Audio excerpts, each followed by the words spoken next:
What did I say? Just to change that. Yeah, I changed this, and now we are good to go. Good to render, good to exit. So set to cycles, and let's see. Looking at our preview, more of this is reflections, diffuse, and that's about it. Not much metal going on, not much glass. This is not even glass, except for the rain, I'd say. And there was something else, but that's the cars. That doesn't matter. So if we go and use our branched path tracing, we can set the diffuse samples to 4 and glossy samples to 4. Don't need transmission, don't really use inclusion, mesh light, subsurface, definitely not volume either. So that's good. We can set our render quality, although 128 is fine. And we don't really even need to do this. This is just to get like an even better result. Because of denoising, everything just looks so much nicer on even a low sample count. I'm going to go ahead and keep this. So total for 500 for diffuse and 512 for, that's 512 samples, which is more than we need. If we change this to 256, that'll just go up 2024, which is way too much. So what was this? Let's just set this to default 128, 4 and 4. That's fine. It'll take a lot longer, the render, but that's fine. Type of sampling, render, we can have denoising. We don't need to denoise it in post because our renders look fine just like that. Light paths, we don't need many more light paths. It's not like we're doing something on gloss or anything. Volume, not using that here. Take off simplify. I'm not sure if I'll be able to render a whole scene with simplify, so I will do a test render with these settings without simplify. Motion blur is fine. Center frame, not a rolling shutter. Film, we can keep it on what we're using as background, black. Transparent is fine, we can fill it in later, although we probably won't see it. 240 to 180, that's not good. 256 into 256. It's an auto tile size. That's weird.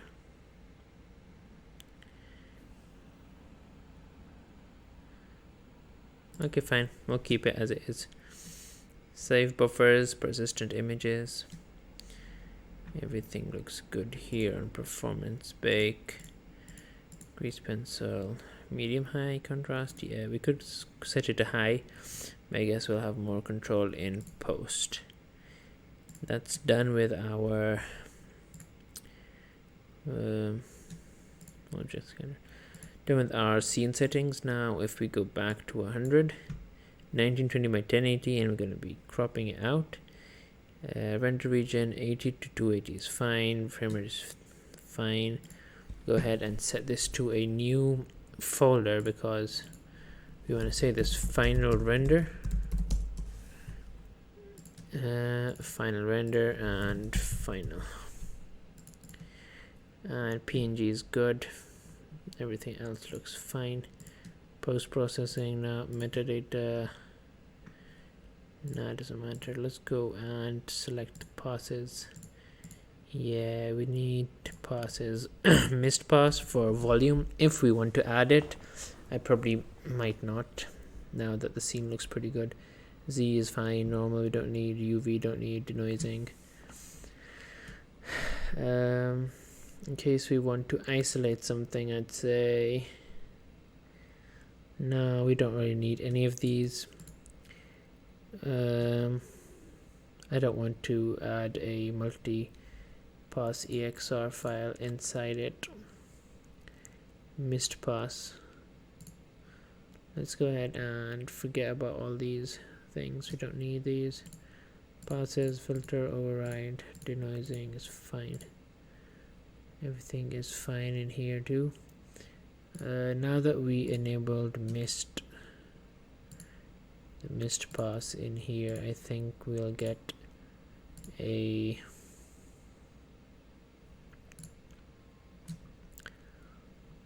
option to set our mist up. Let me check where that is.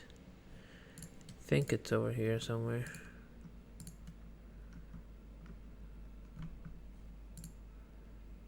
Ah, missed pass.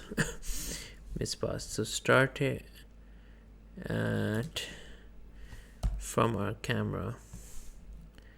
If we go ahead and move to our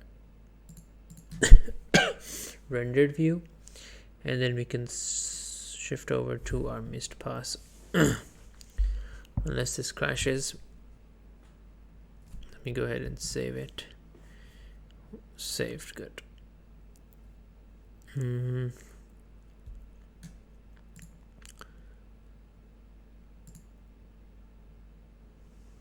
Okay, we just need to look at the missed pass. Nothing else.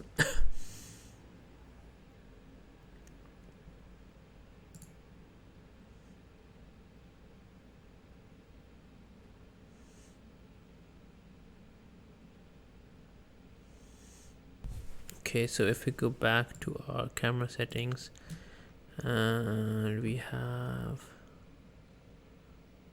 viewport missed, so it will show us, it should show us our missed composition guidelines, the thirds. This was the thirds I was talking about. So our phone booth is exactly in one of the thirds. Anyway,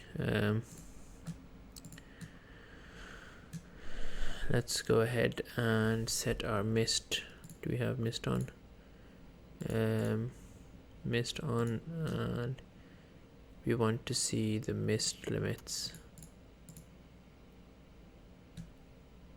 I'm not sure if this is for the mist or what. What's this limit for? Let me see if we can go ahead and change this. 25 meters. We don't need the limits. This is the mist, so we're gonna go ahead and set mist. Where to go? Mist to about here. Let's see where our skyscrapers will be at. We should probably extend this to 500 to about our skyscrapers. That's fine.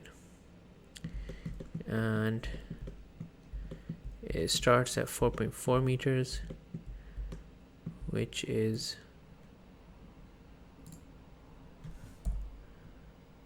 where does that start exactly? Could start at 1 meter, like that's really close to the camera, but yeah, I guess we'll keep that because in our viewport it won't really matter if we are missed. 1 is fine. Fall off doesn't matter. That's going to be our missed pass, and now we can save it. Now we have all our settings done. This is fine. Missed pass is done. Don't need any volume. Strength of 0.3 for our world, and ambient occlusion, missed pass rays. We can see all the rays and settings, surface sampling. We don't need to mess with all these things right now. So let's save this and good to go for rendering. Let's go ahead and do a simple render for one of these on the first one, and hopefully it won't run out of GPU space. Okay, so I did a test render on frame 80 at 100% and it did not crash. I don't know why. I think I have Simplify on, that's why. But it doesn't look that bad. I might keep it on Simplify if I'm not able to render it without the Simplify. So I'm going to go ahead and if I turn it off, then it definitely doesn't render, I think. Let me give it a try. So I'm back in Blender, and as you know, when we tried to render out with 100%, it just wouldn't render out because it keep on running out of memory. As you can see, I have a 4GB GTX 960, and this is already about 3.8 GB, so we're at our max, and anything more than this we can't render out. So I tried to troubleshoot this, and everyone should know how to troubleshoot anything. So what I did was I first rendered out at 75%, and even then it was working fine, but 100% it couldn't render out. So the next thing I did was I changed my tile size to 128, but that didn't really help, so I know that's not going to work. So finally I went to denoising and turned off my denoiser. As you can see in this image, this is with denoising off. Yeah, so we have all this noise in, and but it did render out properly at 100%. So instead of using the denoiser in the render settings, we're going to use the pass that says denoising data, and go into the compositor and then plug in the denoise node into the image, denoising normal and the denoising albedo, and then we can render out the whole sequence denoised. Another thing I did try was, since the error that it was giving me was a QDUC or a memory loss or something like that. So QDA is something related to the NVIDIA GeForce. So as you see, I was using optics before, and it says that denoiser with GPU acceleration available on NVIDIA GPUs. So this is going to be using my GPU to denoise. So I switched it to LNM that uses any compute device. So this will be using my CPU, and you can use OpenImage Denoise as well, that uses your denoiser on the CPU.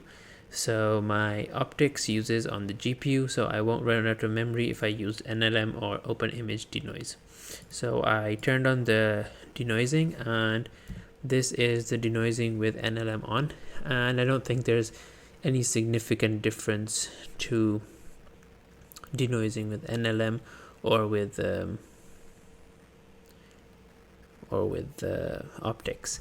And we can actually save this as on the desktop as something like, let me see, 20.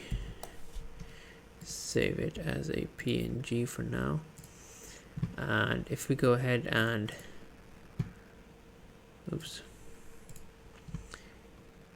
open up our PureRef and copy our 20, and I'm not sure, 18 was it? Well, we changed the angle a bit, so we can't really compare as well, but I guess it's something. Let's compare it with 18. It is just the quality of the denoising is I want to compare. Now I do see a little bit of, this is the optics and this is NLM. I do see some kind of noise. I don't know what this is, bump or something going fishy around here. Apart from that, maybe, I'm not sure, maybe the rain is not as well denoised, or maybe that's just because I changed it to a smaller setting.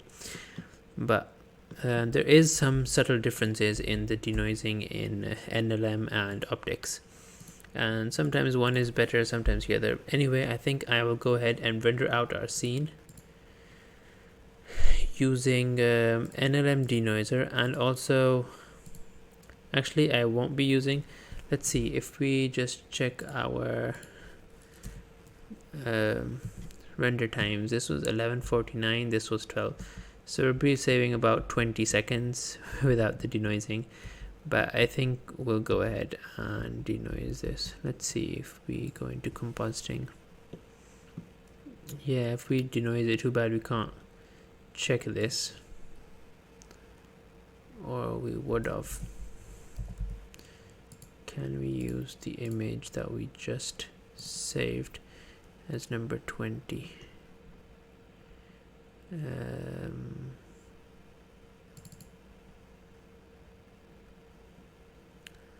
All of a sudden that's working. That's weird. Anyway, we don't need to look at this. So this is our let's go ahead and open up another node that goes ahead and image editor, and Where's viewer node? So this is our viewer node that we can zoom in and out of. This is with denoising data and compositing after the denoise pass, and over here we can go ahead and swap it to the NLM and compare both of these. Now there is a subtle difference, and I still think this is a little bit noisier. Comparing these, I'd say yeah, you can see the rain better as well. So I'm going to stick with this. This is NLM and this is the denoising data pass. So I'm going to go ahead and render without denoising, turn that off, and keep the render passes on denoising data, and then we can composite it later inside the compositor. So let's go ahead and render out our settings. We were using branch path tracing, but I just figured it would take longer than usual. Now it's taking 10 minutes, 12 minutes per frame, and just by changing to branch path tracing with 4 diffuse and 4 glossy samples, that's the only difference. The render times went up to about 1 hour per frame, so definitely not worth it since we're getting such good results anyway. And apart from that, let's go back to path tracing, turn off denoising, adaptive sampling is fine. Everything else, we even have simplify off. First, if I was turning on simplify, doesn't make too much of a difference, but I wanted to keep the textures as best as I could. Filmic, color management, medium high contrast, so we are good to go. 1020p, 100%, 30 fps. Save this in the final as an EXR file, because we do have our mist pass that we will be using later. And float, full float, that's good to go. So let's save these settings and hit render animation, and I'll be right back as soon as the whole animation is rendered out.